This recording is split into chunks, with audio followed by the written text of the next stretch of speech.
ముఖ్యంగా మన నాయకులు కొద్దిమంది చెప్తున్నాను, దయచేసి రౌడీజాన్ని నమ్మకండి. మెత్తగా ఉన్న నాయకుల మీద, ఏం మాట్లాడే నాయకుల మీద మీరు వచ్చి మాట్లాడాలి కానీ తిట్టడాలు కానీ చేస్తే నాకు ఆ భయాలు లేవు. మీరు అది గుర్తుపెట్టుకోండి.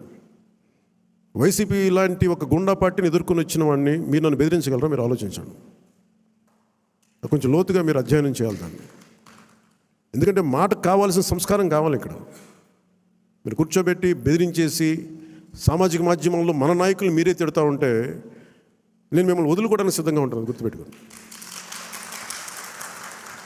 అది మీరు నాకు ఎంత లాయలిస్టులు వ్యక్తిగతంగా అయినప్పటికీ కూడా, మీరు నా కమిటెడ్ లాయలిస్టులు అయినప్పటికీ కూడా, ప్రజాస్వామ్యానికి విఘాతం కలిగించిన, రౌడీజం చేసిన నేను వదులుకోవడానికి సిద్ధంగా ఉంటాను.